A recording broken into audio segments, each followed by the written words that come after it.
movie camera the battle that was forgotten. But it changed the whole world. It's not written about in textbooks. It's not mentioned at parades. But if it weren't for it, you wouldn't be reading this text in your language. History remembers great battles, Waterloo, Stalingrad, Normandy. But sometimes, the most important battles take place in the shadows. One of them took place in 732, near the modest French town of Tours. At first glance, it was just a clash between the Frankish army and the Arab army.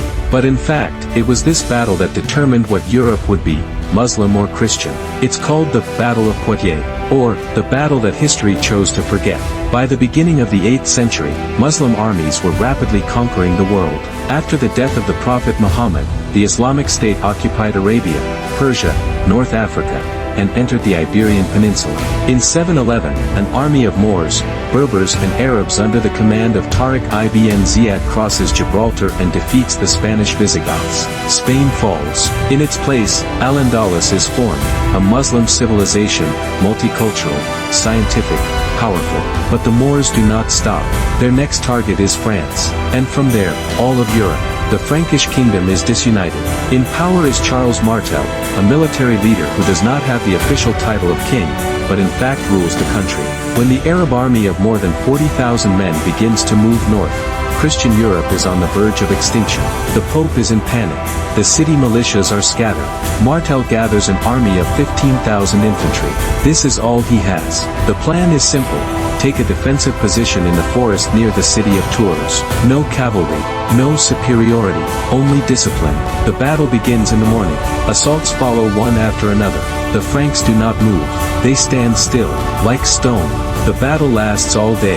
The Muslim cavalry is held back by the heavy shields of the Franks. By nightfall it becomes clear that Martel's troops have held out. The decisive moment comes when the Franks send a small detachment to the enemy's rear, to the camp. Spreading a rumor that the commander-in-chief has been killed, they cause panic. The Arab army loses formation. The next morning they retreat. It was not a great victory, not a triumph, but it was the limit beyond which the Islamic army did not go. What would have happened if Charles Martel had lost? Europe would have become part of the Caliphate. Latin and the Romance languages would have disappeared, giving way to Arabic. Christianity would have remained a marginal religion in the north of the continent. The Pope would have lost power. His place would have been taken by the Caliphate emir. There would have been no Renaissance. After all knowledge and culture would have become part of the Islamic scientific world. Columbus would not have sailed to America. Islam did not need new sea routes. It already dominated on land. The world you live in today, in which France, Germany, England exist, arose only because one man, Charles Martel, stood between the army and extinction.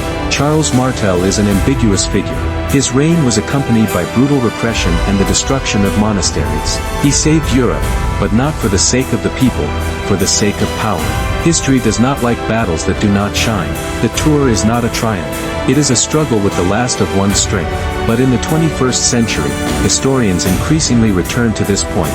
Without the Tour, there would be no Europe. Perhaps, there would even be no democracy, no education, no free thought. Everything would have gone the other way. The world changes not when heroes win, but when soldiers who have stood firm in the mud do the impossible. The Battle of Poitiers is not a myth, not a novel, not a legend. It is a hidden line in textbooks that changed the global vector of civilization. And if you ever find yourself in France, in the city of Tours, no, there, in the fields outside the city, in the damp earth, under the morning fog, you are walking on the place where your language was saved, your religion, your history, and, perhaps, the very idea of Europe.